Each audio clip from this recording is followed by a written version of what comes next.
You just have to keep going. You have to want it enough to wake up tomorrow and do the same thing over. This was me being a hustler. The only way that I've gotten to this point in my life is to try to treat people the way I want to be treated. Welcome to Ground Zero Growth with your host, Sam Sapp, owner of Lockbon.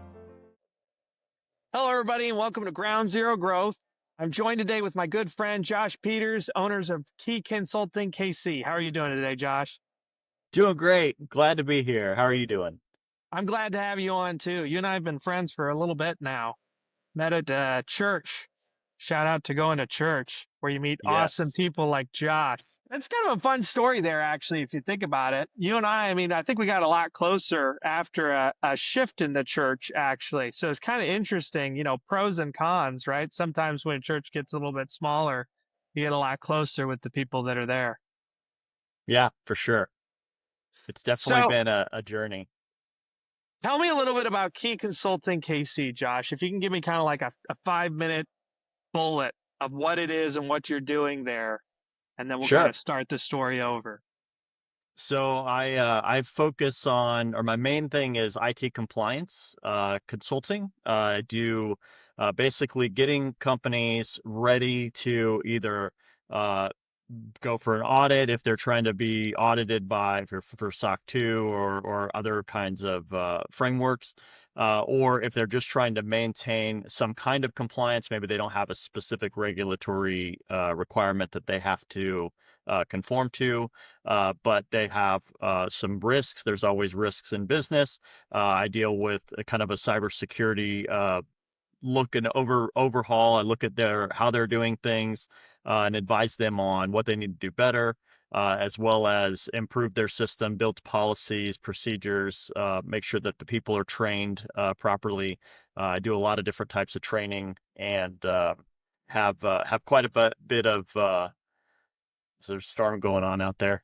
That do a lot of different kinds of training for companies to make sure that their staff understands what compliance is, how to stay up to date on the emerging threats that are out there, and what to do to stay vigilant in this day and age. So that's kind of a real simplified way. I do a lot of other things with that too, but it's all related to IT compliance. That's cool. So kind of tell me about how, and this is, I suppose here's where we start to kind of rewind the clock. Because is it safe to say that as a little kid, you wouldn't quite, in high school, it wasn't like you were dreaming, I want to be Mr. Compliance guy. Yeah. Compliance has never been on my radar, honestly. Just like a lot of the things in my life, it's kind of changed over the years. And but yeah, no, early on, I wanted to be in the military. That was my plan. And I started out in high school. I actually joined when I was 17 with my parents' consent. And I was going to be a lifer. That was my whole plan. But yeah, compliance wasn't part of the idea there at all. So, okay, so you joined the military at 17. What branch? Army, U.S. Army. All right, fantastic. So tell me about that. What had you, what kind of drew you into the Army? So early on, when I was younger, I mean, my grandpa was in the military. His dad was in the military. I had an uncle that was in the Air Force. There was multiple connections that I had in my family to the military. But I always had that sense of, I wanted to serve. I wanted to serve my country. I wanted to serve the people, and help people. That was my big goal. And also, to be honest, in high school, I didn't do too well. I graduated barely with like a 1.6 GPA.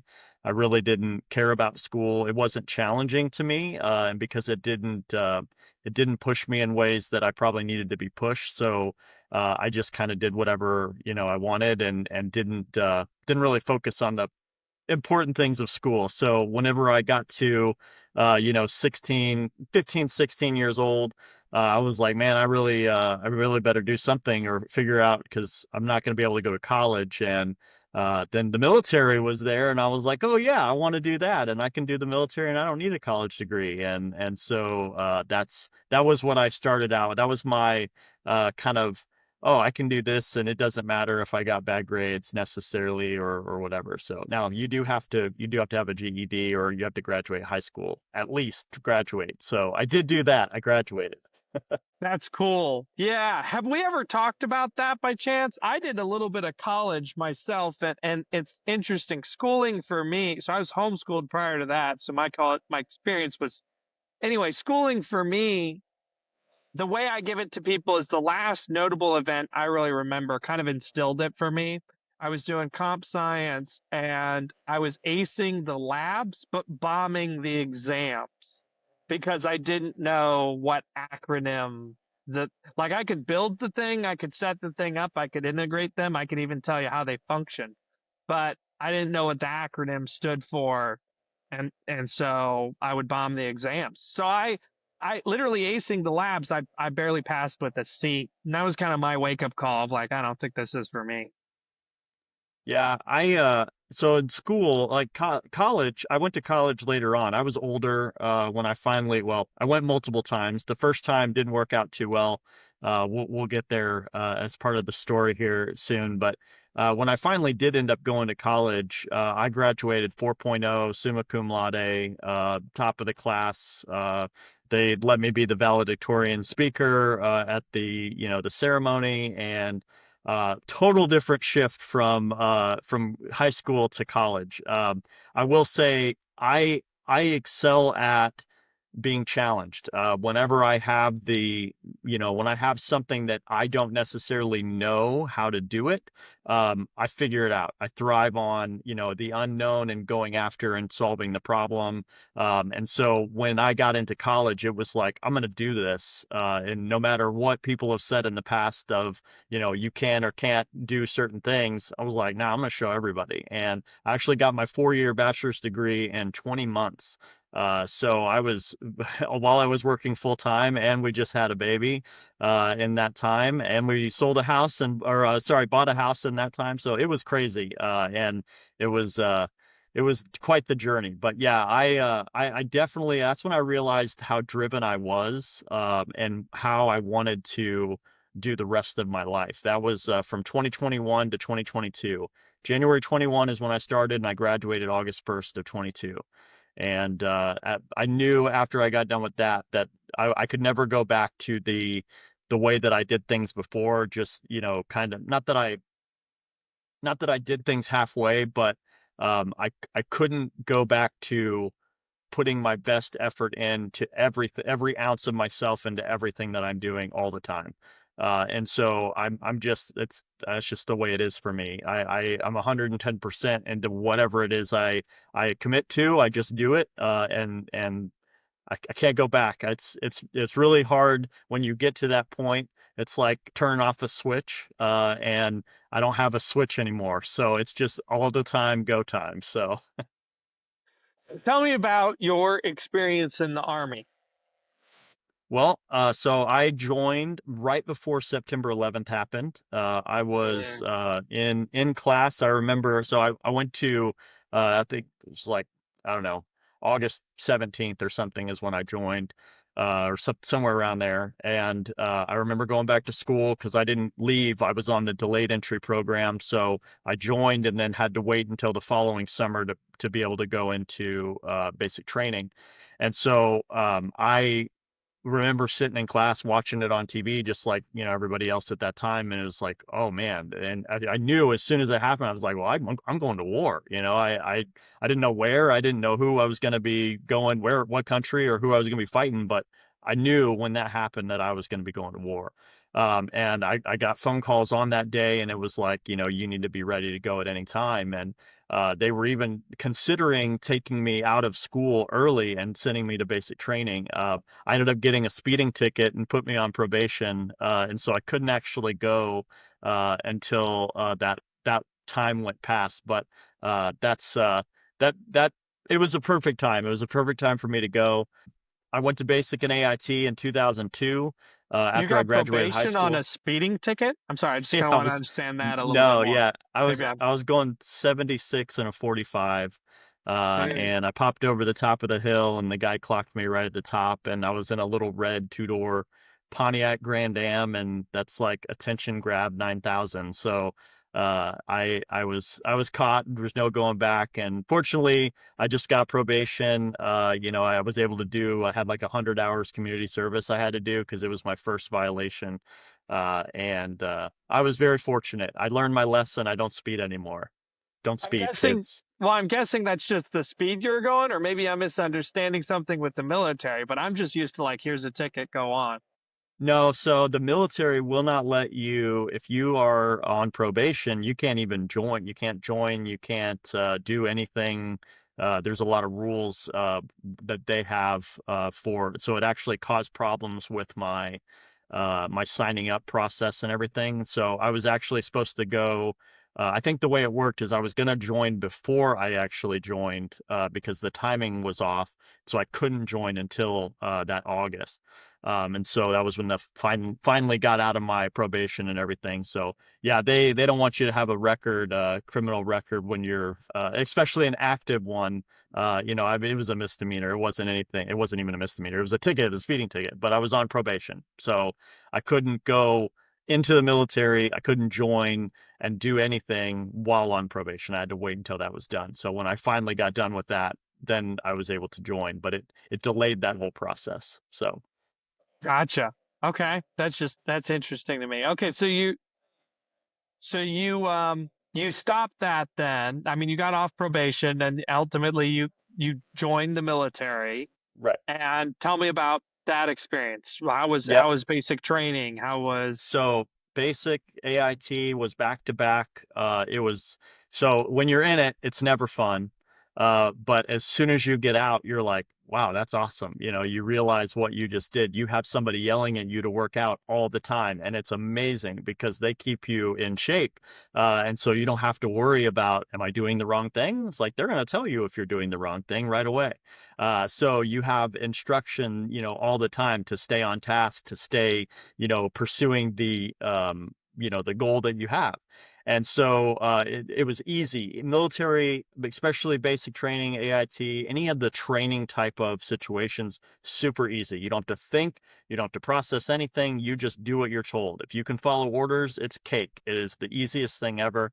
I mean, physically, you have challenges because you've got to, run 50 bajillion miles and do 1,000 push-ups a day and whatever, all the stuff that, you would think about. But it is to get you to the point where you're so physically fit that you don't have an ounce of fat on you. Now I was a skinny guy when I joined, so I already didn't have any fat, but I didn't have any muscle either, so I had to build all that stuff up. And the stamina of running and all that, I mean, it takes time, and they sure beat it into you. So I excelled. I did very well in my activity. There's a presidential award. I can't remember what you have to do. It's based on your age, and how fast you run the mile or the 2 mile, how many push-ups you can do and how many sit-ups you can do.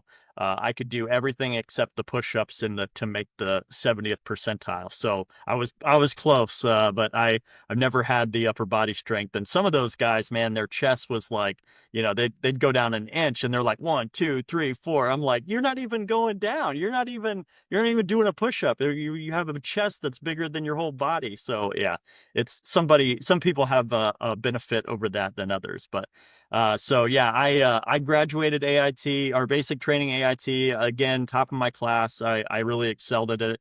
I got promoted while I was in basic training. Before I went into basic training, I got promoted once, and then I got promoted again right after. And then AIT went through at North Carolina and Fort Bragg. Which was then changed away from Fort Bragg, and then now it's back to Fort Bragg again. That's a weird thing.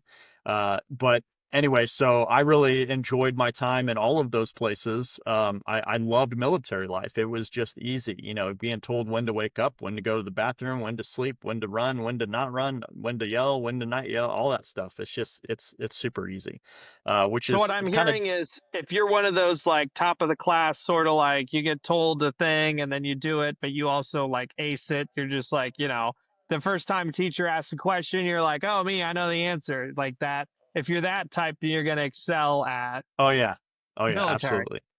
for Okay. sure. All right. That makes Yeah, sense. the biggest thing is, can you follow orders? Yeah. If you can follow orders and follow direction, you'll make it. It's really, I mean, they can get you in shape. That's not a problem. They can work anybody into shape.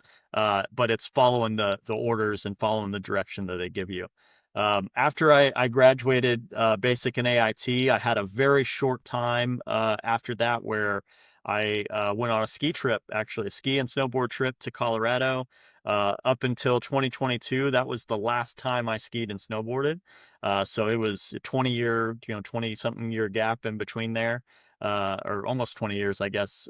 Gap. No, it was 20. Oh, sorry, 2023 is when I went. So a 20-year gap from when I went skiing before, and it was a great trip. And then I came home and I started school. After my first attempt at college, I joined the local community college, Maple Woods, for one day. I went one day, and then I got the phone call that we were deployed well, I didn't know where we were going, but they said we were deployed.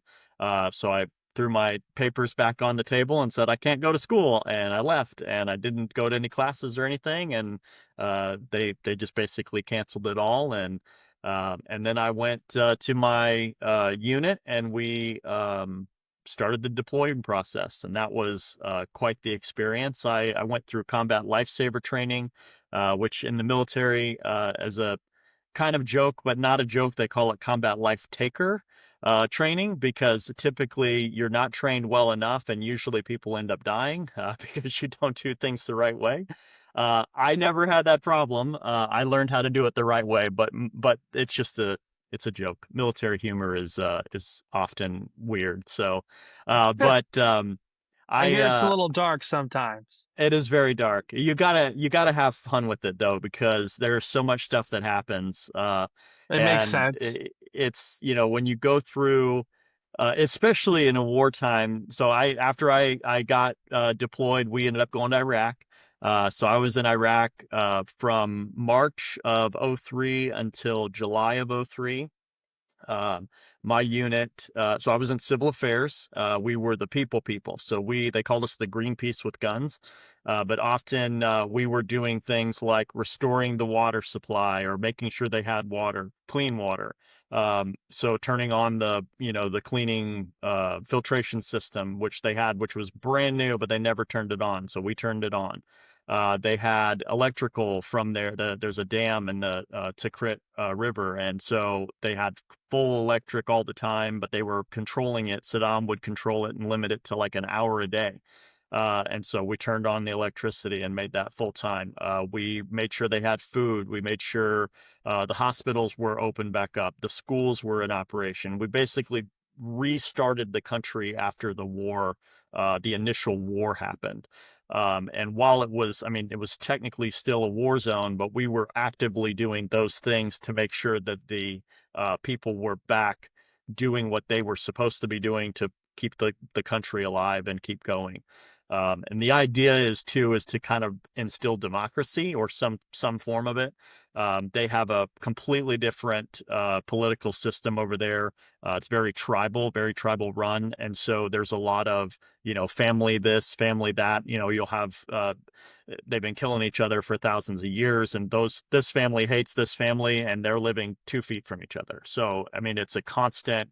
It kind of like, actually, the closest example would be like the story of Romeo and Juliet. Like the My two mind went to families the that. Hatfields and the McCoys. Okay, well, it's very similar, but it is, you got this family that just hates this other family, and there may have been a reason 1,000 years ago, that Mm. somebody killed a chicken or something, and they're just pissed from now on. And so it just continues and gets worse and gets worse and gets worse. And the whole country operates like that. So the Wow. North hated the South, the East hated the West, the guys that lived next to each other hated each other. I mean, it was crazy. So it was constant fighting. Trying to fix that is kind of, impossible, because that's all they know. Yeah. They've only done that for thousands of years. So when you come Ha- in as the go ahead. No, I mean, it's totally unrelated. But have you ever watched Claw? Well, it's not unrelated. Have you ever watched Claws on Netflix? I think is what it's called. It was like an original special. I don't think so. And okay, so the short of it is that it's a cartoon. It's good. It's a family friendly, and it's a really good one. Honestly, it's a good worth watching. But there's this island, and the guy needs to set up a post office. And the interesting thing is exactly what you said. It's two families that absolutely hate each other. But what's fascinating to me is like the leadership within the families are almost like semi-unified in that hate. Like it's the order that they know. So to them, it's not chaos. Chaos is getting along with each other. And they even commune more than once. And they're like, look, the things are changing. We don't like this. We're losing control, but I don't think it's even just that we're losing control. It's like we need to remove this third party so that way we can continue what we know, what we've known. And so at one point they literally like joined forces just for the sake, just long enough to try to go back to hating each other. Which it's a fascinating thing. And so it's fun to look at it in that lens because on one hand, a cartoon kind of comical, but if you think of a scenario where, and this is something I think we kind of struggle with mentally because I haven't grown up in that. I don't think you've grown up in that probably, right? But the truth of the matter is, if I was born into a family where I saw my aunt die, for example, at the hands of another group of anybody, then naturally I would see myself as being relatively radicalized against that family, right? Right. And I might not even know why they killed my family, my loved one. I just know that they did. And so that's, that perpetuates the cycle and kind of Right. rightfully so, which I don't know. There's a big thing there, but I personally notice this sometimes. I'm sorry to go on a tangent, but I notice this sometimes with the news. I don't know if you've ever noticed this or not, but sometimes you'll see a new news outlet come out, right? Or a person or an influencer, and they'll be relatively third party. Like they just report the things that they see as they see them. But then they say or do something that comes off either right or left leaning, right? It comes off like you're in a particular camp. So they say something and it's like whatever they say, it's just them reporting what they know or believe to be true. And all of a sudden it sounds like they're right wing or they're left wing.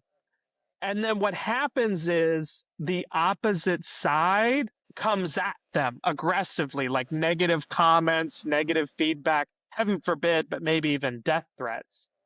And then all of a sudden, that outlet is now legitimately right or left, almost by accident, because they've been radicalized now, right? They have a particular camp. And then what's worse is maybe sponsors come at them like, hey, we want to sponsor you because you said this really cool thing and we really stand behind that, right? And now all of a sudden, just through almost accident and happenstance, they end up in a tribe, so to speak. And the other, sorry, I'm going off on a tangent, but it's just fascinating to me to think about in general. So, all right, the families, there's a lot of infighting. And the theory is, and I think it's a solid theory, if all of a sudden they have a steady stream of filtered water and more regular electricity, it might be easier to start to change the everyday life, so to speak. Right. Yeah. Kind of rebuild because you have to take down what they've been taught or at least what's been fed to them. As much as you can. Saddam, obviously was doing pretty horrific things if you look at the history of what he did to their country. And Uday and Qusay, his sons, they experimented on people and did all these, it's horrible, horrible stuff. So the people didn't like him, but they also didn't have a choice. When you're under that kind of regime, you can't just, you fight against it and they kill you. They kill you. Now you're not just fighting your neighbor, you're also fighting the government and a tyrant, a government that's a tyrant's horrible situation. So it's just a rock and a hard place kind of thing. so when we came in, we obviously Saddam was hiding for a longest time and wasn't in power anymore as soon as we even got there. Because the other thing he did, he didn't feed his troops. So he had people in tanks all the way up, and we saw tanks empty all the way up. They did not fight. They did not shoot. There was no battles at all the way going up to Baghdad, because they didn't have food for weeks. The war time that had already started and was going on, they had been sitting there in their tank without food. So when we pulled up, they're waving white flags saying, arrest me so I can have some food, please. Like, they didn't care about the war effort anymore. It was about their survival. And why would they fight for somebody who doesn't care about them at all? And so it was not really a battle in that, to try and we didn't have to fight in the same way that a normal war is fought. Now, the difference was, once we did get up there and we got kind of stationed in our in the town, I was in Samara. Once we got stationed in there, it was, we were getting shot at every day after 7 p.m. It was 7 p.m. to 3 a.m. That was when we were getting shot at, but it was never like a force that was coming at you. It was like one guy or two guys that would be launching a rocket, or they would shoot a mortar, or they would fire some rounds, and there would be just this random kind of activity, conflict, but it was never, it didn't seem cool. I mean, it was coordinated a little bit, but it wasn't like a whole team of people trying to come in and take an area. There was nothing like that. It was just these random attacks. I wouldn't even, I mean, it's kind of guerrilla-like warfare, but it was also, you couldn't even compare it to something like Vietnam, because they didn't fight the same way. There wasn't Wasn't a unified right, exactly. front, Uh, which is it interesting. was, Okay, so the military. So who are these individuals then? I guess that are shooting off rockets and shooting at just members of different families that are they're anybody paid. who would take, anybody who would take $20. Honestly, it was, they had, when we arrested the number 4 guy. I don't know if you remember, I don't know if anybody will remember, but they used to have playing cards, and they I do had, remember the playing okay, cards. Kind of hard not to. I have a sealed deck of those playing cards I will never open. But number 4 was called Money Man. He was the financier. That's what we called him. So you had Saddam, you had Uday and Qusay, and then the 4th guy, and I can't remember his name. But that guy, we ended up catching him. Our team was one of the ones that were on the hunt to find him. But all By he the way, did I'm was, realizing in this moment, you correct me if I'm wrong, but the deck, I'm guessing, is you hand out to citizens in Iraq and Iran the deck, right? And then they're going to be, it's free cards to play whatever. Simultaneously, they're going to have these people's right. image in their brain. So, and the easy, that's the ace of spades right there. That's him. You're on my card. I get, 100 grand if I call you in. I'm assuming that's the point of the cards, right? Yeah, that it's called psychological operations. That was my And brother did that. That was my brother was psyops for the so that is, I didn't know that, but that was, so civil affairs and psychological operations work hand in hand.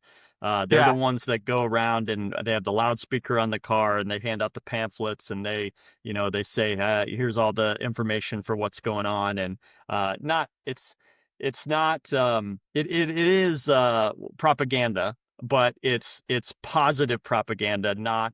We're not doing what they do, where they brainwash the people to believe that Saddam is the best thing ever in the world. Well, it comes back to, you kind of need to change a way of being in general, right? You can either go around with the loudspeakers, we're Big Brother and we're watching you, and your cousin could be so narking them, or you could be, here's water, here's electricity, here's first aid, here's food, you know what I mean? Like that. Right. So, but I'm curious. Okay. So what I'm kind of hearing is, this is really fascinating to me, because I don't know if I've ever gotten down on this level. So what I'm hearing is, you're coming into a country where the military is, for the most part, surrendering for the sake of food. Right. But then you have these other citizens, you can't get to everybody. It's a big country, right? So you have other individuals that, for one reason or another, haven't received that food, for example, that are getting $20 from those that are losing control. and that's where the rockets are coming from. That's where the gunfire is coming from. Just anybody that didn't receive aid from us, but is receiving aid from the Yeah, prior regime. it would the weird, well, I don't know if it's weird, but the truth is though, it would be those people too. Everybody got food, everybody got water, everybody got, new Yeah. power, all that stuff. There was not, we didn't shun people away, they came up and said, I'm hungry or whatever. Everybody got a bag of grain or everybody got, water or whatever. So, excuse me. So there wasn't, it wasn't a lack of, the difference was the food that we provided or we helped them to get would be, 50 pounds of grain, which, I mean, I don't know if you've ate grain. I don't even know what kind it was. It came in this like sack that, 50-pound sack of grain. I'm assuming it was some kind of like quinoa or something, rice-like thing, where you could cook it and it would be filling, but it wasn't necessarily great. Okay. So they're getting that, they're being fed, they're surviving, which was better than they were already doing. But at the same time, $20, I've heard that saying, $20 is $20, right? So $20 comes in, and $20 over there at that time, especially early on, would feed a family for 6 months. So like good food, good everything. The money didn't, the trends, so when we got there, it was horrible. Like their Iraqi dinar was like 3,000 to $1, like 3,000 of their dollars to like $1. And with $20 by the time we left, I don't remember what it went to. It had increased. The US dollar was more valuable, obviously, to them, but because everybody was being paid in US dollars, they didn't quite go as far anymore. So it kind of leveled out to be a little bit. But we based things off of like what we could get for those dollars. So when we first got there, you could take one US dollar bill and get an entire carton of cigarettes. And that was, a one-for-one translation there. Now, that's obviously not something that is normal currency, I guess, unless you're in prison, which, I don't know No, it makes how sense normal though. people, but yeah, so we rated it off because some of those things you just couldn't get, cigarettes, chewing tobacco, soda, any kind of good like candy or food that wasn't, deadly, like a good packaged, something. And the reason why we were able to get it and the reason why it started coming in more was because once we started injecting that money into the country, they started going outside. They would go to Saudi Arabia, they'd go to France, they'd go to these other places and buy better stuff, better quality stuff, because they now had Americans that they were feeding and supporting. And we were then pouring that money back into their society. And so, and they had other things. I mean, you could get a lot for a dollar bill early on. It was pretty crazy how the dollars kind of translated. But eventually it got to be where it took $5 to get a carton of cigarettes, which is still, if I don't smoke anymore, but if you look at the value now, I mean, that would be a steal if that was the same price, because there's so much. I mean, it's like $7 for a pack. I still kind of judge things on the economy, how the price of cigarettes are doing.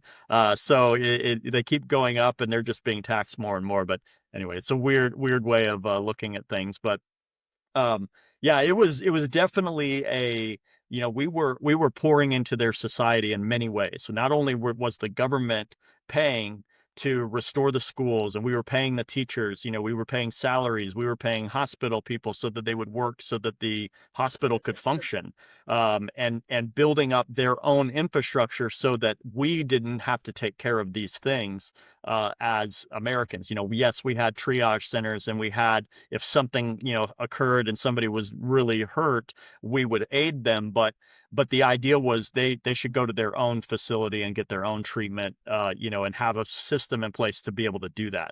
The water treatment thing, so they would drink water right straight out of the river, and the Tigris and Euphrates River was dirty. I mean, it was really gross. And you can imagine just picking up a scoop of water and drinking it out of there. I mean, you don't know what kind of stuff is in there. And so they had a brand new, in almost every city of the bigger cities that we went to, they had brand new, unused water treatment facilities. The only thing they did not have was the salt or whatever. I don't know what they put in them to clean the water out, but whatever they used to do that, they didn't have the material. But they were brand new facilities that were unused, built by Saddam for whatever reason. And when we got there, it was like, oh, all we got to do to get these turned on is provide this stuff. And so we just got the salt or whatever it was we had to order it from another country. It came in, we loaded it up, boom, clean water for everybody. And that was massive. It was a huge change, having the clean water. The electricity was, when we first got there, it was an hour a day that they would have power. And then they would shut it off. And so, and then the hour a day didn't happen when it's, 130 degrees outside. So you could hopefully cool off. It's like happening in the middle of the night when nobody else is using it anyway. So by the time when we got there, Americans have certain amenity requirements that we wanted. We wanted the lights on. That was kind of a thing, like, hey, let's have some power. And so we made sure that they turned the power on, and then we controlled the dam and the energy source instead of Saddam and his people. So yeah, it was very interesting. A lot of the media, so you mentioned the media earlier, that was the first war that they allowed the cameras to go in with the tanks. So I don't know if you remember watching on TV, but the 3rd Infantry Division went in with the tanks. They had news crews with them on the tanks going in. And that was the first time that it had ever been like a live, I don't know how live it was or if it was delayed, but they had cameras on the ground in action. And when they did that, they were still pushing a certain agenda. They never showed any of the good stuff that we did. They didn't talk about the clean water. They didn't talk about the food. They didn't talk about us helping the people and rebuilding the schools and doing all that stuff. That wasn't ever included. It was just about the destruction and how many people got killed that day or whatever, because that's unfortunately the kind of stuff that sells. So, the mission that we did kind of felt a little like, man, we didn't even matter. It didn't even, we did all this work and nobody even knew about it. I mean, they knew, the Iraqi people knew, but unfortunately with that, when somebody else would come along with a little bit of money, even those people would be like, well, I'll go shoot at him for a $20 bill, and it was mind blowing. So that part it's a little frustrating. I mean, there's people that'll argue we shouldn't have been there in the first place and all that stuff. But I have a picture of me sitting on one of the rockets that was that they said they couldn't find. With the weapons of mass destruction, I'm sitting on it, like straddling it like a cowboy. I have Really? physical proof. Oh yeah, they were all over the place. Again, media likes to hide whatever they can. So a lot of people, are still.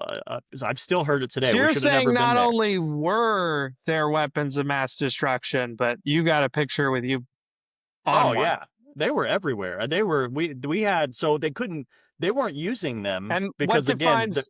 I'm sorry, just to make sure, yeah. because we're getting what defines mass destruction in this context? Because I So honestly don't know. I mean, when the soundbite first came out, are we talking I think the theory is nuclear warheads, right? not nuclear. It was so anything. I mean, that yes, that Or is probably the intercontinental most. ballistics. But dirty bombs, Okay. chemical weapons, anything that can do mass damage in an area. So think, and one of the examples of the experiments that they did, the testing that they did on the northern Iraqis was mustard gas. So they would take mustard gas and pump it into an area and kill like 80,000 people, and just to see if it worked. And so then they had rockets to deliver that system. So the rocket, I don't know exactly what was in it, but there was definitely chemical weapons inside the rockets. So we found fields of these things, and they had them covered up with sand that was holding down these like tarp things that were kind of camouflaging. And they had planes. They had an entire Air Force at the Balad can't remember the name of the base that they called it, but in the city of Balad, there was an air base, and they had an entire fleet of like MiGs, fighters, jets. Nobody would fly them because they all gave up. They all quit, but they had the entire infrastructure there to do it, and tanks and all kinds of stuff. So they're, saying that they didn't have this. And I don't know what they were planning on doing with it. I don't know where they were thinking they were going to go. It could have been Iran, could have been Sure. it could have been anywhere. I mean, I don't know what their intentions were with it. Fortunately, they never got to use them. But Right. yeah, they were definitely there. They were definitely there. Interesting. Yeah. Okay. So one way or another, what I'm hearing is maybe not nuclear warheads, but they definitely didn't necessarily care too much about the Geneva Convention.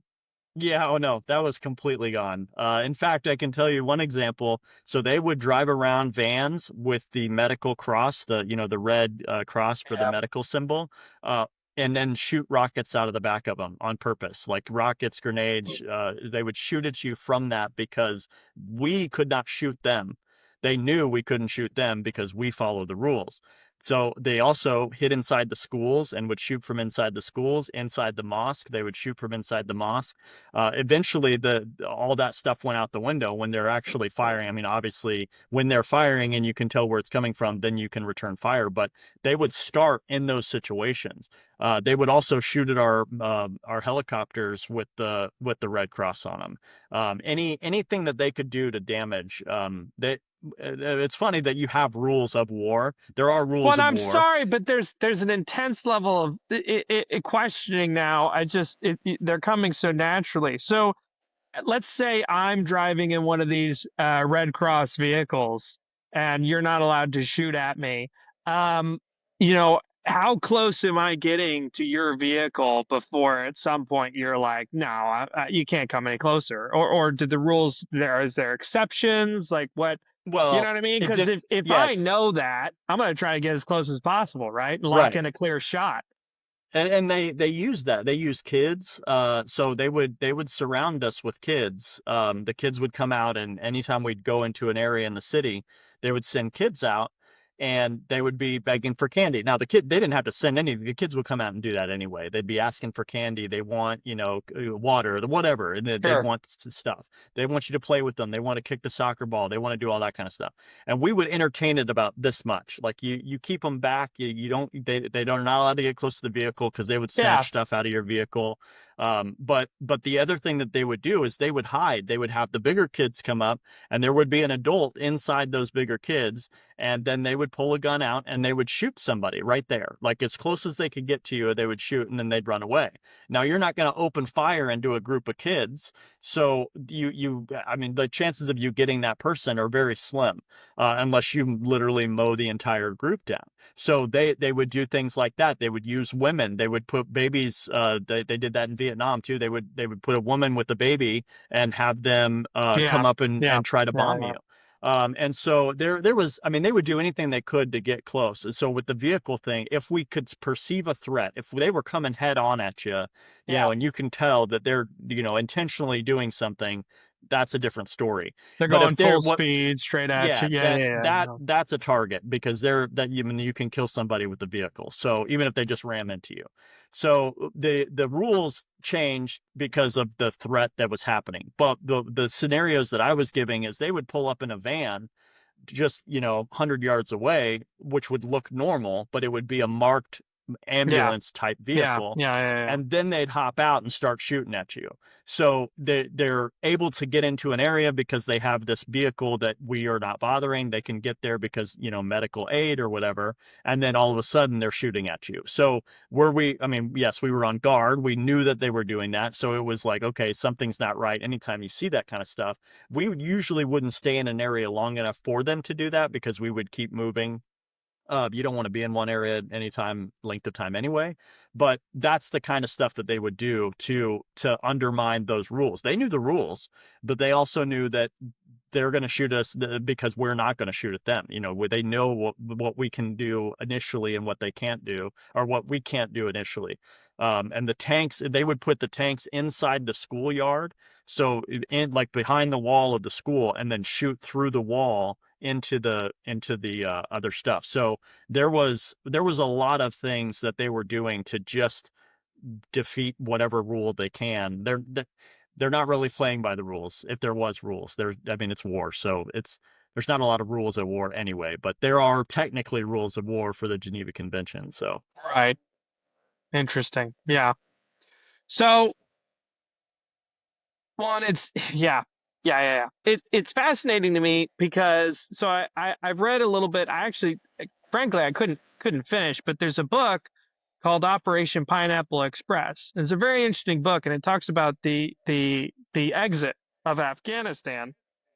And it's fascinating to me because, to your point, you talk about the water and the electricity, but then there were also certain things that just weren't viable for the Iraqi people to adopt anytime soon. For example, a Air Force that is really good at ground control, right? A military Air Force that's not something that you just pop up overnight, like, okay, well, let's order in the salt or whatever you need to get the treatment going and get it up and running. And so, because for me, when you watch some of those events, it's kind of like how did it so easily get turned over just because we left? And then you read this book, and it does a really good job of laying out the Iraqi people that were supportive of us and were part of the military. They went from, because it was so sudden, they went from one day being able to and used to calling in air support in tactical situations that necessitated it, and having the rank and authority to do that, to all of a sudden not having access to air support. And that's a radically different environment, right? So anyway, let's talk about your transition out of the military. I've kept us here a little bit longer than I think I needed to. So really let's to talk dive about into the Iraq stuff. I apologize. Part of it. So now's probably a good time for the audience. So the fact that my older brother was deployed, I was not, is kind of always been just a little bit fascinating to me because, obviously there's stuff that happened over there that I'll never know of, never be able to understand fully. And I'm sympathetic to that, I guess. And I think we're going to talk about a little bit of that because your exit from the Army is probably not the most traditional one, so to speak, or maybe is. Yeah. No, so one thing I always say is I had a blast in Iraq, and physically and literally and figuratively. I was injured in Iraq in 2003, July 14th was the day that I got blown up. And we were coming back from Balad from a mission that we had earlier that day. Driving next to a vehicle that was on the side of the road, and they had a big IED in the back of it or in front of it or somewhere around it. All I know is it detonated after, first three guys jumped out, shot, blew up this thing, smoke cloud everywhere, slammed the vehicle back down. We reacted, but everything had already happened. It was done. I got hit in the left foot and the right thigh with shrapnel. My initial, I had pain, but it was kind of that pain that if you jump too high off the jungle gym when you're a kid and your foot stings, that's kind of what it felt like. And so it hurt. Everything kind of hurt because we just got blown up and everybody slammed down on the ground, the truck slammed down on the ground and we're thrown around pretty good. I banged my head. I got a traumatic brain injury from that. And so there was a lot of, stuff that occurred in that few seconds of the explosion. Immediately following, I looked at the first sergeant. He said, "Everybody okay?" I looked back at the gunner in the center. He looks down at my foot, looks back up at me. His face goes white, and he just looks at me like, "Oh my gosh, you're gonna die." And I look down, and of course I see, blood and everything else, and immediately just turn back at the first sergeant and yell, "I'm hit." And he bangs on the guy's shoulder and is like, "Get out of here." And so we had been, the bottom of the Humvee, the entire Humvee was just riddled with holes. We had the troop carrier Humvee, so it had the like canvas tarp over the back, and that was just shredded. It looked like stars, like the star holes in there, and then peppered throughout. And then all the tires were blown. The I got hit through the tailgate, so through the through the tailgate of the truck. A piece of shrapnel went through, basically about the size of a quarter, or a roll of quarters, and then just went right through my foot, all the way across the arch of my foot. Broke all the bones, destroyed, a lot of stuff in there. And then my thigh was just a flesh wound and went into the muscle. I was more concerned about that because that one did not hurt. I knew about the femoral artery that went through the leg, and I thought maybe that got hit or close to it. So I was worried about that. But really, I should have been worried about the foot. I ended up bleeding for 45 minutes from an artery in my foot. I did not die, obviously. I'm here. I didn't even need a blood transfusion actually after that. So the fact that I'm here and alive is nothing short of a miracle, for many reasons, not just that one, but that initial one. I should have died right there. After I got back, got back up to Samara, they performed a, well, I don't know what they call it, but they ripped all my clothes off, cut it all off, medical scissors and all that stuff, cut everything off. And I was only concerned. I had a CD player in my pocket, and I had this Good Charlotte CD that I had been listening to from my Captain Horton. Shout out to him. He's probably retired now. But anyway, he'd loaned me this CD and several CDs because mine all got stolen before we went over there. And so I had his Good Charlotte CD with me that day, and I was worried that it was going to get broken or it got shrapnel and it was busted, and I was never going to be able to give it back to him, and I was devastated about that. Didn't care about the hole in my leg or my foot. None of that mattered. It was, I'm going to get in trouble because I destroyed my Captain's CD, right? But anyway, so they got me. It's wild, the stuff that we think about in the moment and the stuff that we care about in the moment. I know, for sure. It doesn't matter at all. And I was pretty hindsight. I was pretty upset though too about them cutting all my clothes off, because I was like, I can move, like I'm awake, I can pull my pants off, I can take my jacket off, like I can get undressed for you. You don't have to do all this stuff to me. That was July 14th. I didn't have clothes on me. I did not put clothes on for 21 days. So I was naked from then until 21 days later. I had to fly all the way from Iraq to Germany, ultimately from Germany to St. Andrews in Fort Andrews in Washington, and then from Fort Andrews to Fort Sam Houston down in Texas, completely naked. I was on this the one from Washington to Texas. Like a gown or blanket. Whatever, right? I had a blanket. I had a wool military blanket. Okay. No gown. Wool military Fascinating. blanket, which is the most uncomfortable thing to touch your skin, period, anyway. But they put me on this airplane.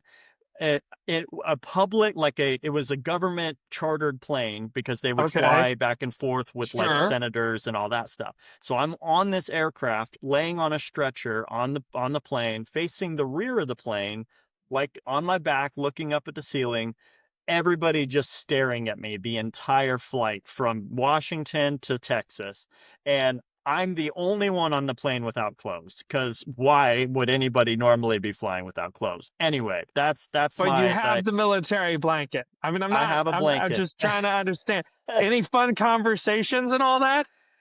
No, nobody said anything. I got all kinds of looks and just a lot of weird stares. Lots of weird stares. What's up with the homeless guy in the back on the gurney?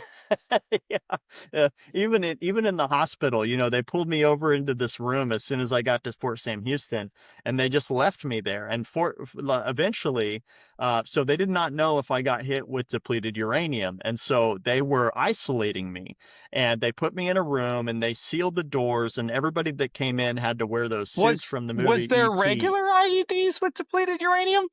Well, so what they would use is they would use the rounds that would be they would find ammunition, or they would find other kinds of weapons and put it all together.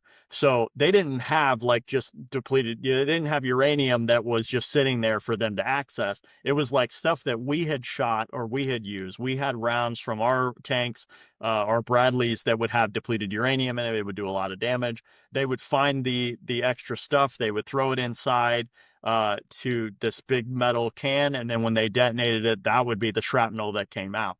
So, but if you get hit with the radioactive material, you're going to have more problems than just a regular injury. Although it all hurts either way, it's going to hurt. But they weren't sure if I had this in me, and if I did, they couldn't expose anybody else to it. So these people, I'm in a room, hospital room, butt naked again, no protection except this blanket. And every single person that's coming in contact with me has one of those full body yellow suits with the big hood and the plastic, everything protected, like PPE to the extremes, like just from the movie E.T. That's what I remember. I remember watching this when E.T. was found, and all the government people had all their suits and everything on, and E.T. was scared, and boy was scared, and everybody was scared. I'm like, I'm here butt naked with shrapnel in me that could possibly be depleted uranium, and these guys all have suits, and I'm like, what about me? Where's my suit? Where's my protection? Why am I here with nothing? And why won't anybody tell me anything? They wouldn't talk to me. It was so weird. It's so until they figured out that it wasn't. Nobody said, we're just a little paranoid. You might have depleted uranium inside you over 21 days? They wouldn't talk to me at all. No, that wasn't 21 days. That was the length of time I was naked. Sure. So that only lasted a day once I got to Sam Houston. So it was okay. I arrived there on the plane. Of course, they just flew me in a plane with a whole bunch of civilians, people. And I was exposing all of them. Obviously, they didn't care about that. But once I got there, then they're like, "Oh yeah, we need to protect our hospital people." So then they locked me in a room. Well, my guess is it's the personnel at the place that has the paranoia and nobody else had. Because probably that doesn't make any sense to me anyway. It's like you've got troops getting hit with shrapnel all the time. And I don't think it's viable to just have every medical. I'm assuming I'm talking maybe out of my butt here. I don't know. You stop me, but it's not viable to have every medical personnel throw on a hazmat suit every time. But for some reason, the folks at Sam Houston are like, oh man, wait, don't they have uranium rounds? Well, we don't know what. Right? Does that sound maybe likely? Probably. I think we're probably guessing, but when you're in the war zone, they don't have that stuff. So it's life and death. You got to save the guy, right? You got to save whatever, get it out of him, you stop the bleeding, all that. But then once you get back here, then there's, I understand that there's precautions. They're going to do everything they can to be safe. But at the same time, it's like, what about me? If I have this in my body and you guys are just letting it be there and I'm not protected in any way, like give me a mask or something, make me feel, a little bit like you guys. But anyway, and everything, it was fascinating too. All the stethoscopes and all the equipment, all the thermometer, everything was plastic. So they could throw it away and it would go straight into the incinerator. So they had a specific isolation room. This entire wing was all for these isolated people. And so that it only lasted a day, or roughly a day, but that was the longest day because that entire time, nobody's talking to me. I couldn't talk to anybody else. Oh, I mean, I could talk. I was yelling at people like, talk to me and all that. Nobody cared. And they would just leave. So, but then you went in on the 17th. Are you married during? No. Okay. Yeah. So I was young. I was 19 years old whenever I actually went into Iraq. I turned 19 that year, and before we went, and you were how old on the hospital bed in Sam Houston? 19. So that, because it was only like 6 months after I had turned 19. So still 19. Still, I was young. I was the youngest one in the unit. I was the first one injured. So the team, they were devastated when I left. I felt bad. I was like, I'm leaving my team behind. Like I was no good. I couldn't do anything. But that thought of like, I'm leaving you, I'm leaving my team in Iraq, and I'm going home, and they're not, and that was very hard. And there was a lot of other psychological stuff going on with that. I mean, obviously the explosion, the wound, the physical injuries, but the brain is what is really the problem. And that ultimately started my downward spiral from there to the worst times in my life. It took me several years, probably about 11 years, to get out of that spiral downward. And it was just the constant negative process of, anxiety and fear and depression and I'm always on edge, and I'm terrified of everybody around me. I'm always thinking of how can I exit this location, and any sound that happens, a boom or a door slam, or if I smell asphalt, it smells like Iraq, and so I immediately go back. I mean, the flashbacks and stuff, all that stuff is very, very real. And even though you're like, now, I mean, I'm used to that now. It's been long enough. I've got coping mechanisms. I got ways to function. But for the first long time, I mean, I didn't know what was even going on. They didn't tell me what was happening to me. The military debrief when you get out is like the worst thing ever. They don't have any kind of formal process to like, hey, here's the possibilities of what could happen with your brain. Here's the thought processes that might go through your head. They don't tell you any of that stuff, especially early on, is that there was so many people deploying still. I was one of thousands that came back injured in a very short time span, and at the beginning of the war. So they were still actively deploying from all these bases overseas, sending as many bodies as they could. So they didn't have time to manage me or anybody else who was coming back injured. It was just, let's take care of them, stop the instant stuff, and then put them back into circulation as quick as possible. And it wasn't, I have my own thoughts on why they did what they did, but they gave me a bunch of pills. They knew I was in pain. It was nerve pain, so the pills didn't actually do anything. So there's not a PTSD debrief at this point. Oh, by the No. way, you've probably seen some things. Right. You might want to Yeah. get that checked out. Yeah, I didn't know what PTSD was until 2004 when I went to the VA for the first time. And even then, And how old are you? I'm trying to. so I was 20. Yeah, so I was 20 in 2004, Okay. and So I you go to a came year back. basically without having a clue what PTSD is.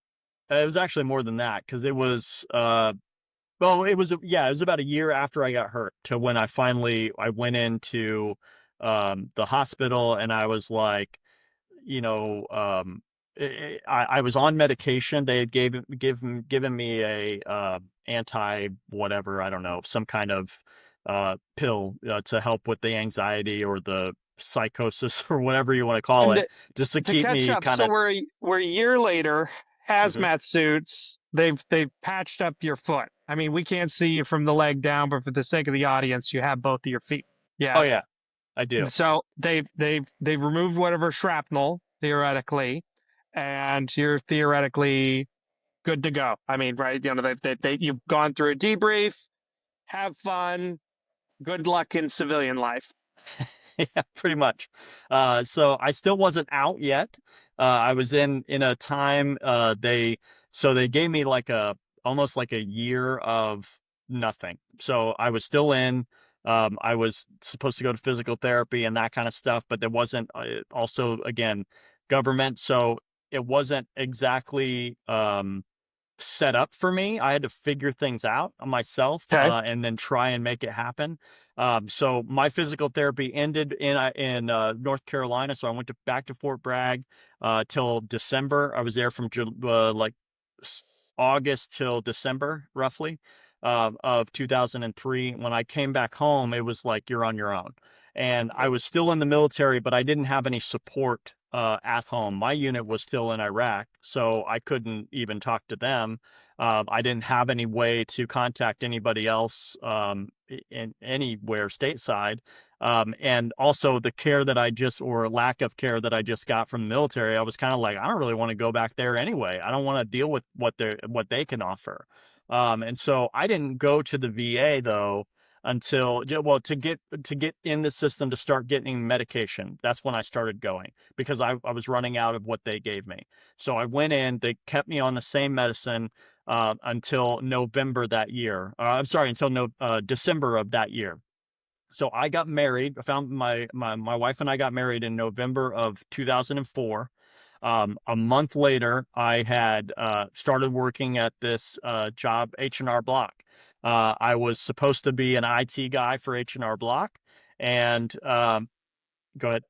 So right around the period, because '04, right around the period when you're going into the VA, finding out what PTSD is, marriage, IT job at H&R Block.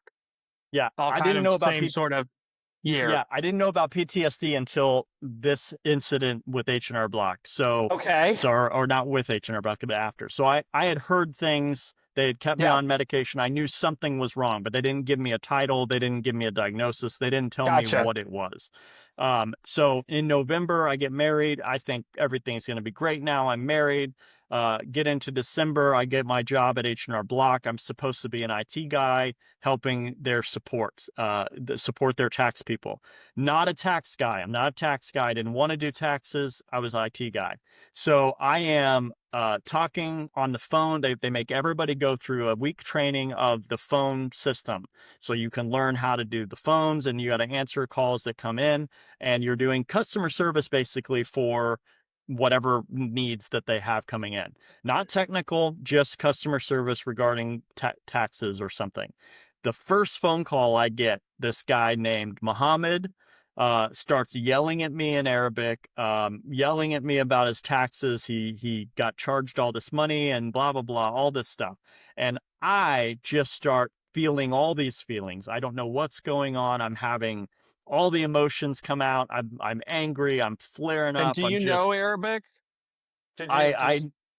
I know the bad words in Arabic. He was saying everything so fast I couldn't really understand, but you can usually tell by the tone in somebody's voice that they're not happy. No, I'm not saying you have to. Yeah, not saying you have to know Arabic. I'm just trying to. Right. But I definitely knew what he was. He was definitely Arabic speaking. And I didn't necessarily understand him, but and you knew what he was getting at for sure. Right. Okay. He was very, very upset about his taxes. That's what he was. He was yelling at me about.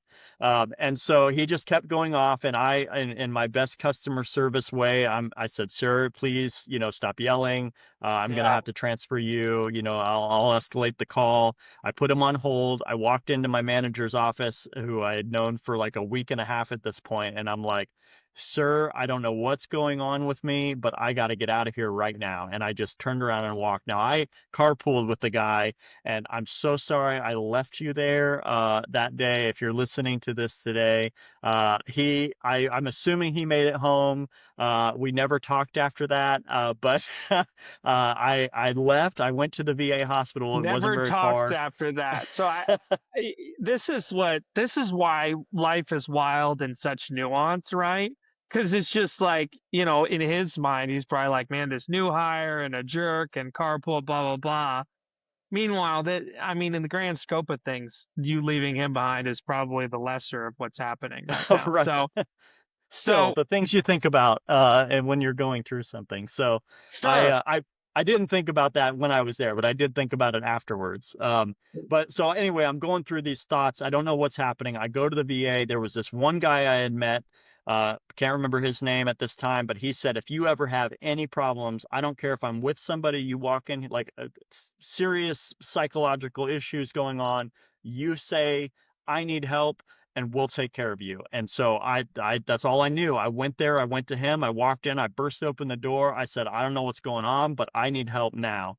And the guy that was in there getting counseling or whatever, he's like, no problem, dude, peace out. And he just got up and walked out.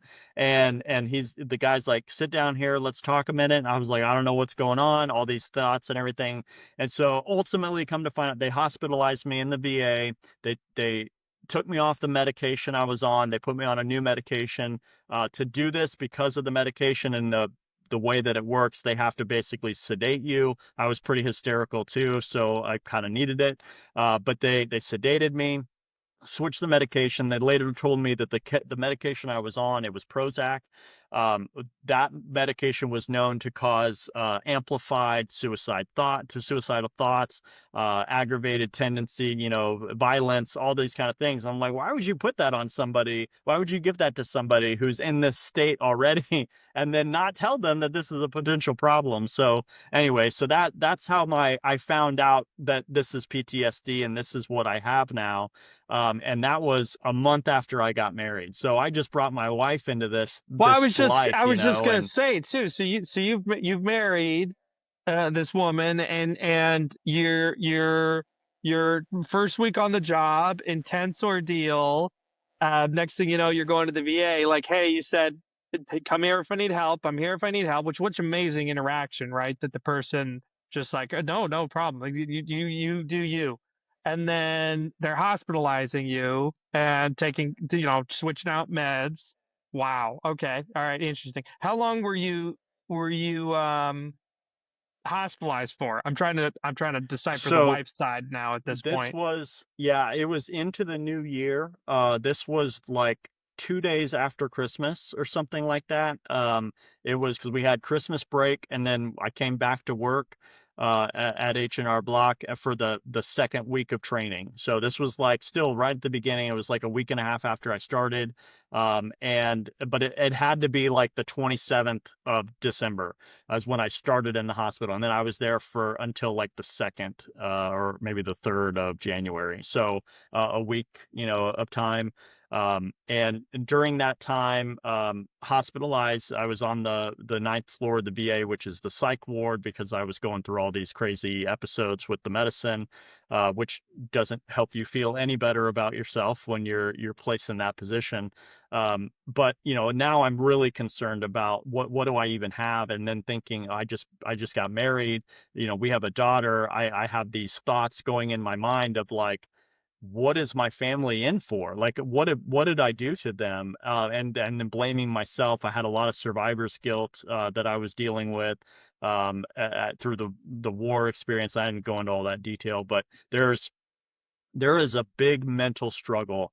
And I don't care if you spend a second in a foreign country in a war zone, you have PTSD. Everybody has it to some extent. May not be as bad as others, but everybody has it to some extent. And um, you can't ignore those things. You have to deal with those things. And one of the biggest things for me has been talking about it, getting it out of me, because if it sits up here, it's just going to kill you.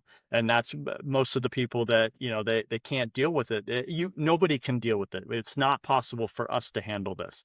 You have to get help. And that is a really hard thing in the military, with that mindset of like, no, I'm a strong warrior. I can fight anything. I'll get over this. Like, yes, you will, but you still need help. You still got to have the help you need. Sometimes it's medication. Sometimes medication isn't the answer. Well, it's Medication, contradictory to the thing that gets you through to begin with, right? The right? mindset that gets you through the day, which is the I'll take a bullet for you, you take a bullet for me. Oh, I did take a bullet. I'm gonna keep firing. Worry about me afterwards. Oh, we're gonna have to take the bullet out now, and we have to do that to move on to, you know what I mean? That handle it in the moment. Don't worry about the consequences. Solve the problem. I've got you, you've got me mindset. I think that you need, isn't it safe to say that's the opposite mindset that will get you through, it's okay that I'm here on my couch in the Right. States and Right. my brothers in arms are still overseas. Yeah, it's different because you're in survival mode. When you're in a war zone, it's life or death. It's either us or it's them. Who's going to make it. And you don't have time to think about the stuff that's happened to you or that's happening to you currently or what's happened to the people you know. You don't process any of that because you don't have time. If you think about it for a second, you could get killed. So you just have to act. You have to react. You have to move. You have to keep on with the mission. The saying in show business is like the show must go on. Well, in war, you're still at war, whether you want to be or not, whether your friend gets shot, whether you get blown up, like you're still in a war zone. So if you start going Well, away from that mindset. You gave a really good example when the IED happened, when the explosion happened. When you said we were reacting, but it was already over, everything had Right. already happened. I, I don't know if I could think of a better way of explaining a scenario where in mere seconds everything changes. Right. And so, yeah, that type of, you're in, well, it's martial arts is a good example. If you're thinking through your next move, you're likely to lose because the person on the other end already knows exactly how to respond Right. in this moment, Right. given the circumstances. So, yeah. I'm sorry. We're obviously going to go over a little bit here, which is fine with me if it's fine with you. That's fine. So tell me about, wow, that's a lot. Okay. Tell me about your recovery out of that. So initially it was very hard. And it's still hard. I always say getting blown up is easy. Like literally anybody can do that. That's the easiest thing in the world. You just be in the wrong place at the wrong time and you can get blown up. It's the survival afterward, and not even the physical part. Your bodies are pretty resilient, and we got good surgeons, we got good doctors. Like there's good medicine to keep people alive. It's the after the fact. There are problems. Yes, I have some physical stuff that I still deal with, some pain, it's not as bad anymore. I've had multiple surgeries to fix that.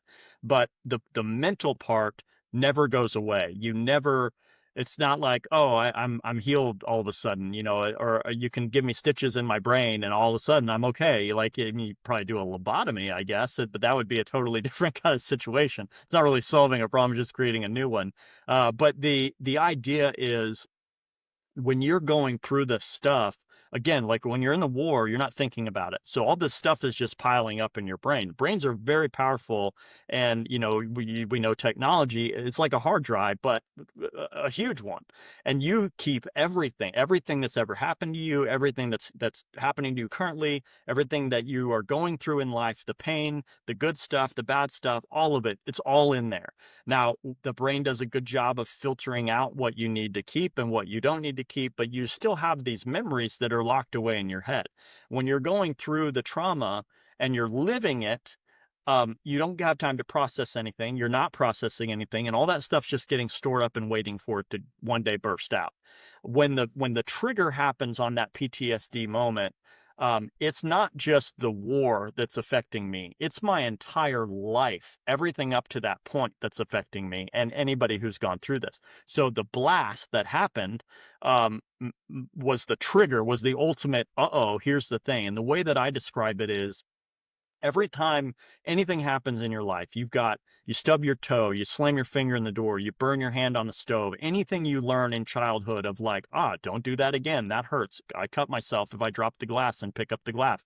Like those things are in your brain and you learn, I'm not going to do that again. I'm not going to lay my hand on the stove. I'm not going to touch fire. I'm not going to do these things, right? Because your brain learns and knows not to do that because it causes harm. So, but those are defense mechanisms that your body, your brain puts in place so that you don't do those things. When you get to that one thing, that one situation, it could be a car wreck, it could be an explosion, it could be any number of traumatic events. When that happens, all of those defenses you put up your entire life in your brain now go to block that one thing that's coming at you. I mean, in my case, this explosion, it's all coming out and going, we got to stop this thing because it hurts. It's loud. We don't want it. We don't want it to have that memory. We don't want to deal with that. And it just goes up there and tries to block it. Now, all of that defense that you had all these years blocking all this other stuff and preventing it from all happening at the same time just goes, and so you have like million bouncy balls in your head of every traumatic event that's ever happened in your life all at the same time. And not only can you not defend what's just currently happened, this blast that took place, but now I can't put all those things back in their boxes. I can't put the defense back up and have it all tucked away. Everything's just going crazy. And the other thing that they talk about it like a light switch. So you go through the trauma and everything's okay until it's not. And then when that light switch flips, it just breaks. And now it's always on. You always have adrenaline. You always have the heart rate pumping. You always have these thoughts of the fight or flight mode. You're always there because that's what's been triggered in your brain. And so it can't turn that off. So when you're trying to process this data, you can't. You're not able to process it anymore. And the only way that you know how to defend it is by covering it up with alcohol or drugs or movies or games or anything to escape the reality of what you're physically going through, psychologically going through. Pain is one thing. Mental problems, totally different battlefield. You can have the best day in the world and one thought comes up and it ruins you. And this can happen to anybody. Ruins your whole day. One thing happens and ruins your whole day, ruins your whole week, month, year. That stuff, that problem and that process that you're going through lasted for me for 10 years. So that is a constant, always getting worse, always getting worse, always getting worse process. Nothing ever improved. And it just keeps feeding on each other. And that's why I mentioned that spiral of going downhill. Do you think so? I'll be honest, I've known a few people in the military and a few people deployed, and I don't know if maybe it's just the context that you and I are talking, but you're a lot more open about some of the experiences that you've had. And the kind of two things for one, is that an indicator that you are, you're more past it than you were before? And the second question is, do you think, like, is the ability to talk freely about those events healthier than not talking freely about them? So just to come right out Absolutely. and say it, is the fact that I'm asking these questions at all, is that difficult to you? Is it something that, for when we've got other people in our lives that have, and there's so many things that are like partial to me, but this and PTSD is one of them, because it's something I've had some degree of outward looking in experience on. Should those of us that have loved ones that have been deployed, that do have or have had PTSD, like, is it wrong to ask them about the events that they had? Is that triggering something in their mind when you do that? Is that bringing back up difficulty? So there's a lot of questions in there. I'll try to remember Sorry, them. it was a lot. It's And okay. obviously you No, can't speak for everybody that yeah. has. I'm just, So you talk openly about it, so that. yeah, I'm open about it because that's what's helped me. That is the only reason I am here today. Like, one of the reasons I am here today. My faith is the number one. God is the reason I'm here. He is the only reason I'm alive to this day. But me being open about this and talking about it gets it out of my head. And I mentioned that before, but that is the biggest problem, and a lot of problems with military. And I don't want to hurt anybody's feelings about this, but there is the saying, you've heard it before, like, it's all in your head, right? That's the saying you've heard, especially when somebody, oh, I'm messed up about this. It's all in your head. Usually they say it as a passive thing. I'm not meaning it passive. What I mean is, it is in your head. It is a true, in my head. What's going on is in my head. Nobody else can see it. Nobody else can visualize what I've experienced. They don't know. That makes it very hard for you, as somebody who hasn't gone through that, to be able to go to them and say, well, why don't you tell me about this situation? Because there's a couple things that happen there. they may not trust to open up to that because they don't know what you're going to do with it. A lot of people, especially veterans, especially the wounded veterans that have gone through this system, have been exploited by organizations. I'm not going to mention any of them, but they are exploiting veterans for their own benefit, not to benefit the veterans. They make a lot of money in donations, and they continue to put people on the front page of an advertisement and use their images and use their stories, but they're not actually helping them. And what veterans that have been through that now are like, well, I don't want to talk to anybody because all they're going to do is throw it back in my face, or they're going to use it against me, or they're going to benefit off of it, and I'm not going to get any help that I actually need. And so there's a lot of stigma around it. A lot of veterans don't talk about it because the military flat out says, if you say the word PTSD or say the letters PTSD, your career's over. You're done. You're never going to serve in the military again. It's over. Now, they won't tell you that, and it's not on paper anywhere, but that's the truth, and that's the way it is. So that is the way people think. I'm not going to say anything. I'm just going to deal with it. I'm going to push through it. I'm going to get past it. And then they snap. They kill themselves. They kill other people. Something bad happens. And then the media throws it back and say they were a soldier. They were a Purple Heart recipient. They got wounded, whatever, all these things, and put this target and say they were a veteran. And then what that does is that furthers that stigma of, well, all veterans are bad. That's not the case at all. We have issues, but everybody's got issues. Who doesn't have a problem in this world? Everybody's got problems. The difference is we have been trained and taught in a way that you can't express yourself. You can't open up and talk about it because you're going to be punished in some way. You're going to lose your career. You're going to lose your ability to have a future. And that sets people down down a bad path.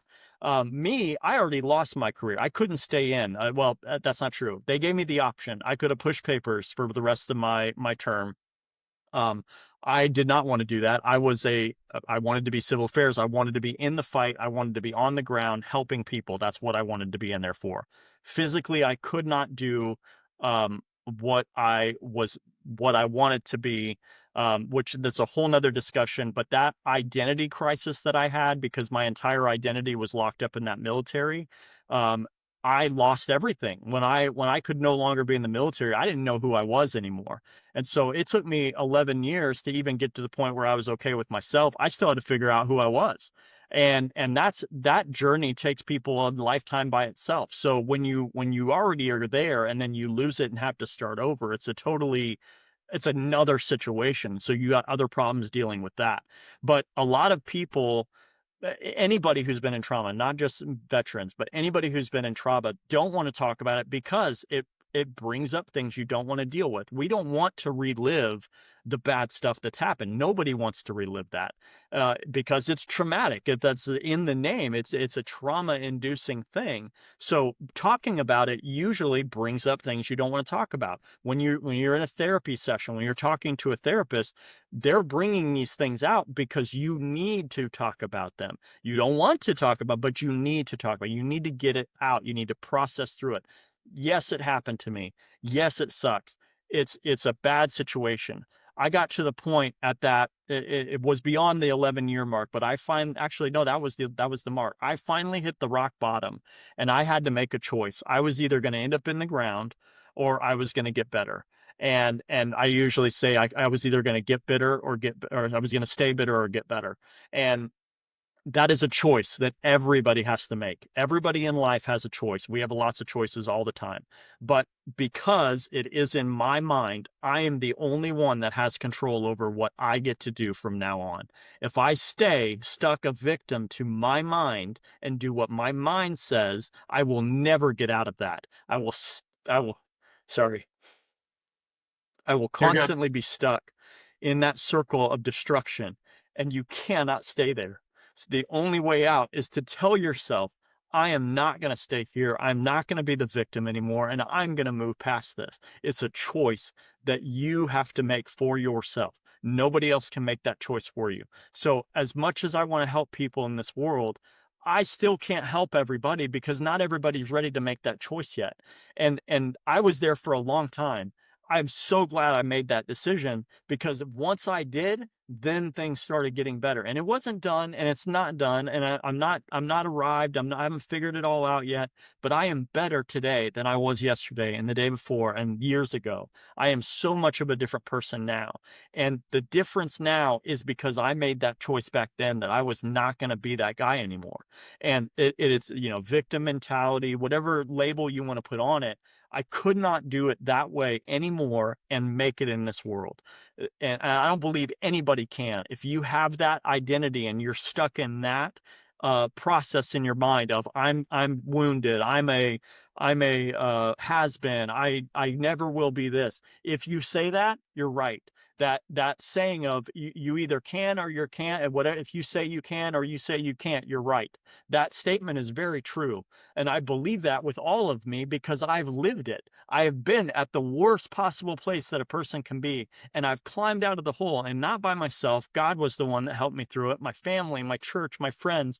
Those are the ones that helped me get through it. But if I never made that choice, none of those people could have helped me, because it's on you. It's on you as the person to make the decision to change who you are. And that is where, the mind is very powerful. We have all authority in this earth. We have authority over our mind, but you have to claim the authority that you've been given and stand and walk in it, and then go forward and not go backwards. And that is the part that is different between me and other people. And I'm not bragging on myself. I've just been through a lot of stuff, and I know that's the answer. And I've seen a lot of people that have been so close and then missed it and aren't here today because they made a choice that's forever because they couldn't see past it. And I've been so close to that. It is so, so, so easy to think those thoughts. And it is so easy to believe that one bullet would solve every problem. And that thought process it's not an easy one to get to. It's not an easy one to get out of. But when you're there, it's really hard to see the light. And you got to have people in your life that can say, that's not who you are. You don't need to do that. I care about you. And you have a purpose on this earth. I know what my purpose is now. I had a long time where I didn't know who I was. And it took me a long time, and I never would have got here if I didn't make that first choice. And it's not easy. It's not an easy choice to make, but that is the difference between me and other people. And I will say, if somebody's listening and you're dealing with stuff, I understand. I would love to talk to you about it. I would love to help you, but you got to be ready to make that decision. And until you're ready to make that decision, you're not going to get fixed. You're not going to get better. It's just going to stay the same way because you're the one that makes the difference. So that's my encouragement to anybody out there is you can be better. There is hope. There is so much opportunity to fix the broken, but you have to want it and you have to go towards it and not stay in the brokenness that you're in. You have to make that choice. So that's the difference between me. So how do we get to try to get to a point to wrap up? How do we get from that to Key Consulting, KC? So I'll try to sum it up really quick because I know we've talked a long time. I've talked a long time. I think we got to a lot of what we needed to, which is huge. But yeah, I want to make sure we get you to where you're at currently. For sure. So my journey, the real journey, obviously started, a long time ago, when I got hurt. But the process to get to here has come rather quickly, actually. In 2020, my life changed for the better. I had mentioned we have a daughter. She's 22 now. My son came along. We found out we were pregnant with our son in 2020. And that was all this stuff that I'm about to say happened at the exact same time. So I got a full-time job with T-Mobile. At the same time, I got my full ride scholarship to Colorado Technical University. I found out that I was pregnant, or not me, my wife was pregnant with our son, which we had been trying for 15 years. And all of those things happened in the same week when we were in Puerto Rico on a vacation that was paid for a business that I was working for on the side. So there was all of these great things that happened in the one of the worst years of people's lives, right? 2020 was a very bad year for a lot of people. And it was that moment, was like the start of the difference in the path that I'm on now. The college thing, I had tried to go to college. I went for a year and a half, no, 6 months. I went for a semester before I got accepted to K-State, and I won't go into all the details, but I ended up not making it at K-State. It was a bad time in my life. This was in that 11-year time before I hit rock bottom. I thought I could do it, but mentally I was not capable of handling anything really, and let alone trying to do a college degree. So I ended up coming back home, and I kind of put college on hold. But I had to work, so I just got a job I was working at Golden Corral or something as a dishwasher. I just had to work, and I'd been unemployed for a period of time. And so that might have happened before anyway. Timeline, it doesn't matter. I had got a job that led me to where I am today. I became project manager. I worked project management for construction projects for telecom. So it was a dark fiber project in Kansas City specifically. It was an upgrade for Verizon when they were switching from 4G to 4G LTE. So they needed more bandwidth. And so I was responsible for, at the time, starting out, responsible for fiber lines, planning, permitting with the railroad, all the different stuff with that. That transitioned into another project management job where I was managing installation at Google Fiber for all houses that were getting signed up. That transitioned into a construction photography company, Multivista. I was an operations manager there for almost 3 years. That taught me how to run a business. I basically ran everything, and to keep the functionality of the team going, and I had direction obviously from my boss, but I had to make sure that we were maintaining that activity and running the show on a daily basis. And then that led me to T-Mobile, which I became a senior analyst in compliance. And that's where I kind of found that niche of like, man, everybody needs this. I want to do this. And I was told by a person at that time, he's like, once you know this skill, you can do anything with it because the market is so it needs it. We need people in this job, but there's not. I mean, the big four companies out there, the big kind of accounting firms, were looking for analysts, and they couldn't find anybody. They were hiring people straight out of college with no experience and paying them a ton of money. And I was like, oh my gosh, there's opportunity here, beyond even just working for another company.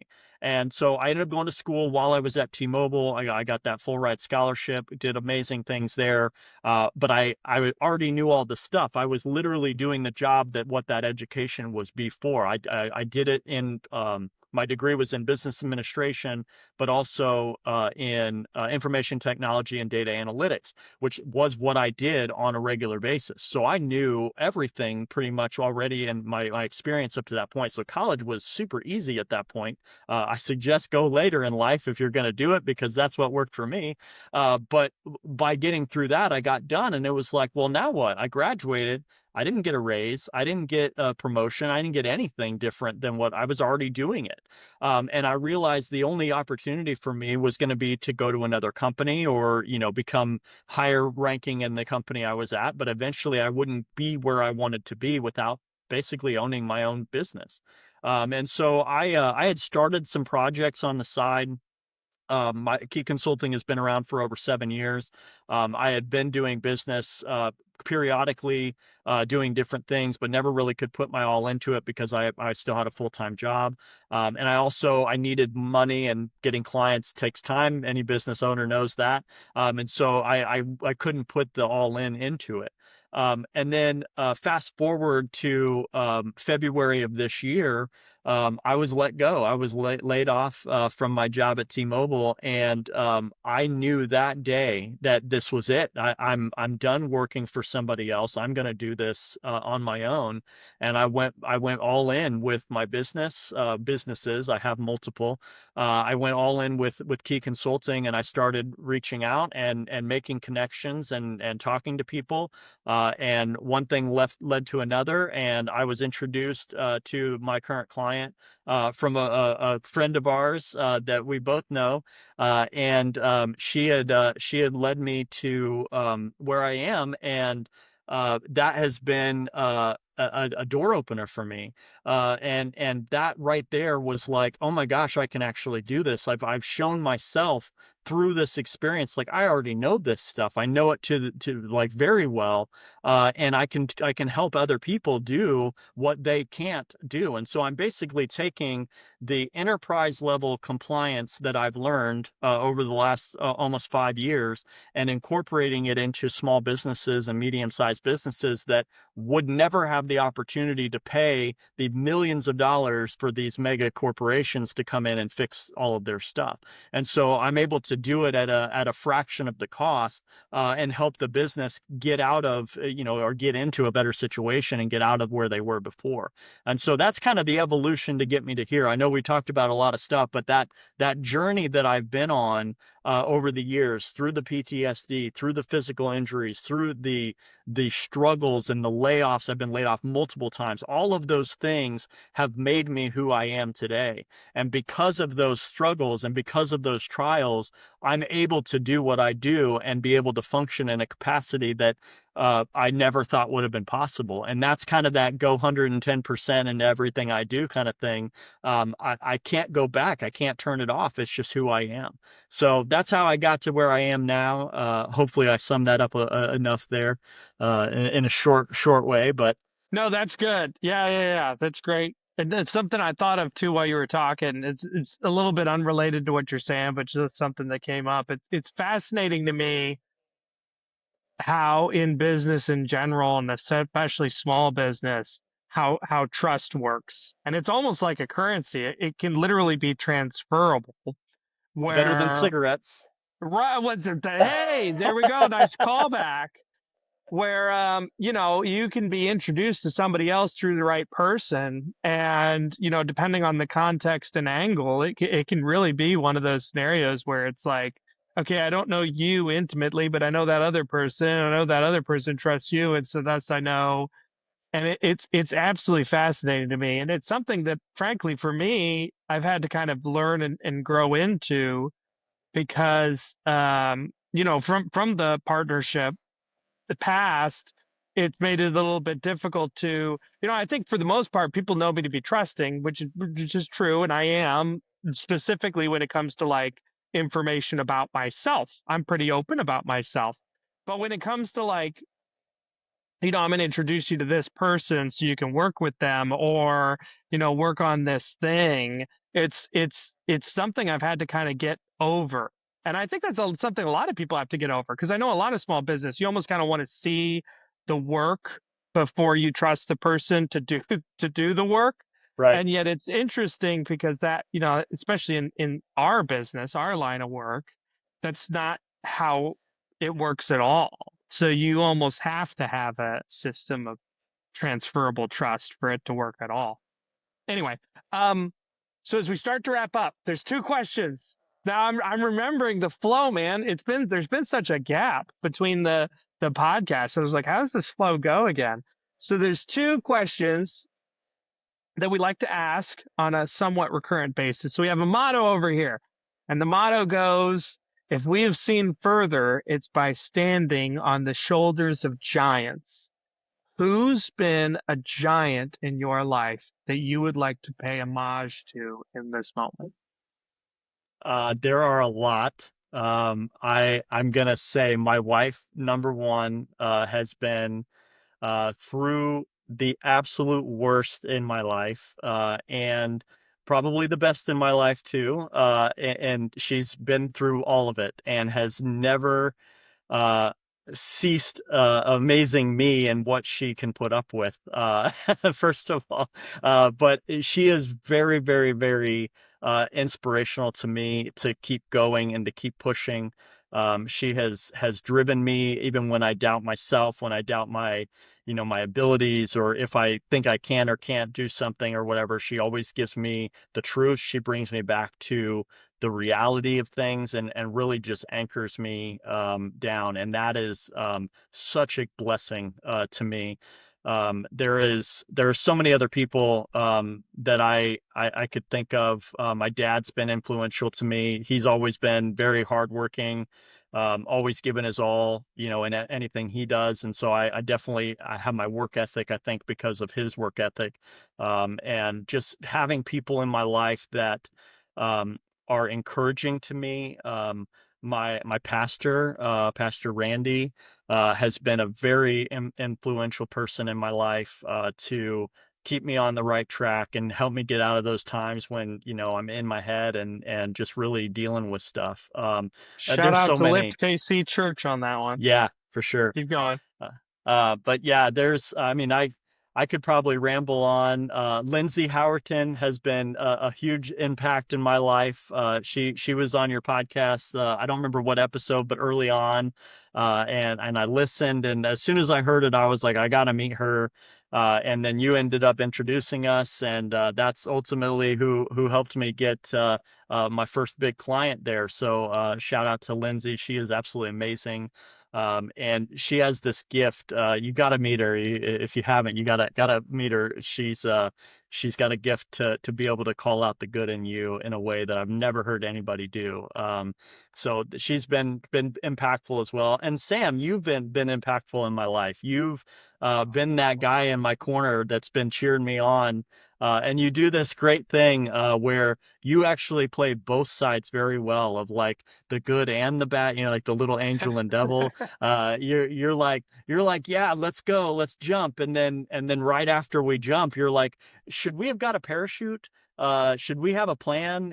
Should we and I'm like, why would you help me jump and then not have this so yeah, you've been there with me through some of those as well. And nobody else has ever done that with me quite like you do. So I appreciate that big time.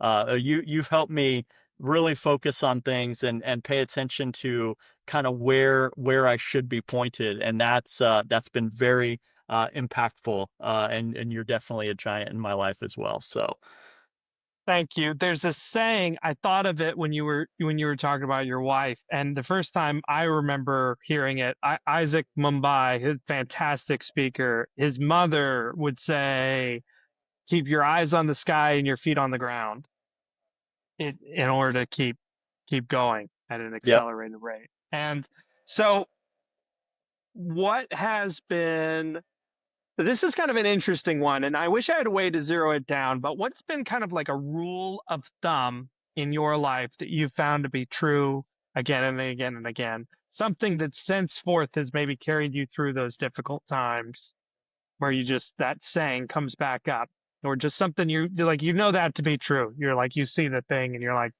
there it is again. Yeah. So for me, the number one thing that popped into my head when you said that was I will never quit. That statement right there, I think could probably epitomize this whole journey. There's so many opportunities to quit in life about anything, and while you're on the journey, especially when you're going through stuff, it seemed very nice to be able to quit, and nobody's keeping you from it. I mean, anybody can make that choice. And not just, quit, the ultimate quit, but like just stopping working or, give up on a dream or whatever. Like though the world has gotten very easy, to give up. It's become the thing. And that word can't is very huge in people. I can't do that.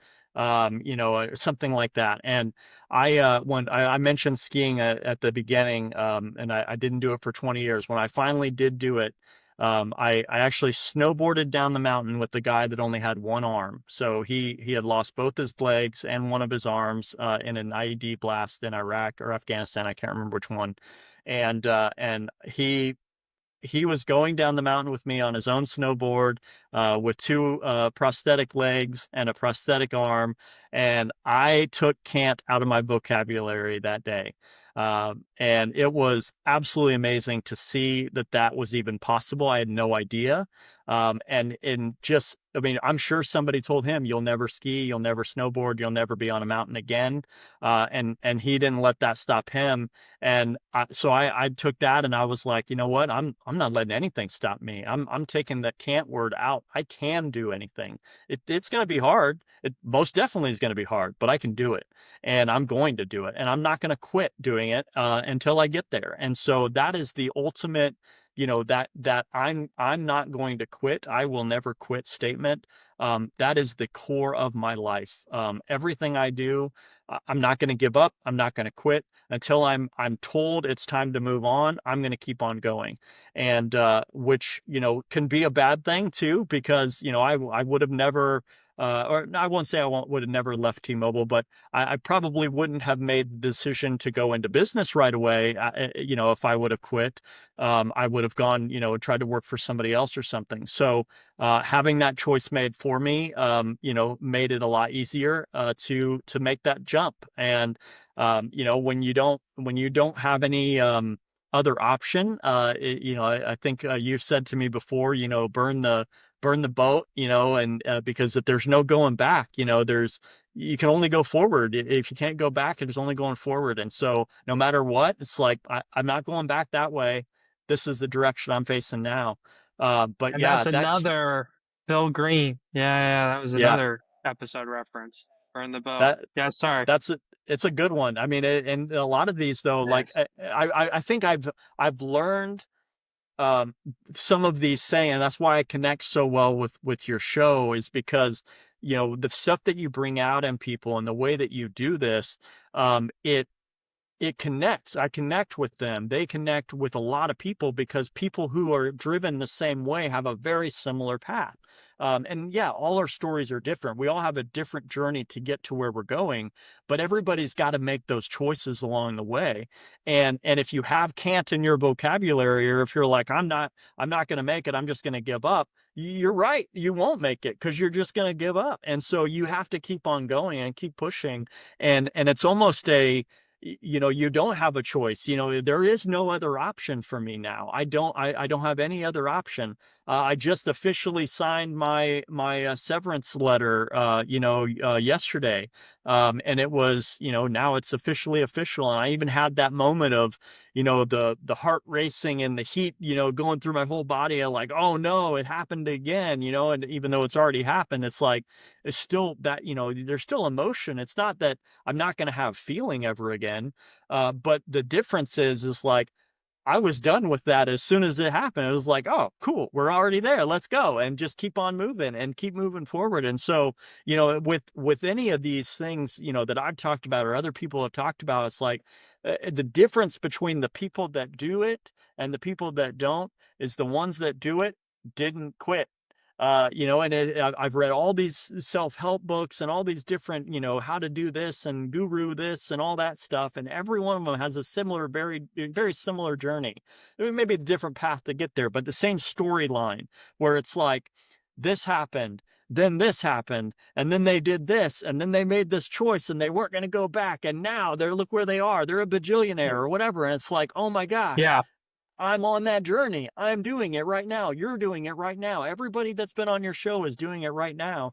And everybody who's going to be on here is doing it. It's just the journey is that's part of it. We have these people in our life that have helped us get here, and I'm not going to give up, and I'm going to keep going. And because of all these things and the relationships and the network and the groups of like-minded individuals that are helping to keep me motivated, it's like, I'm never going to lose. Like, I can only win. And so, yeah, it's just, I'm not going to quit. I'm going to keep on going. And all the other things I just said. So those are my ending notes there. Thank you so much, Josh. Thank you so much for being here. I really appreciated having you. So. It's been great. I appreciate you having me. Thanks. Bye, everybody. Bye. Hello, everybody. I wanted to thank you for listening to today's episode. It's such a blessing to be able to interview such fantastic individuals. If you're interested in listening to more, we look to post every Thursday at 10 a.m. You can find us on YouTube, Amazon Music, Spotify, and Apple Podcasts. Thanks so much. Have a blessed day.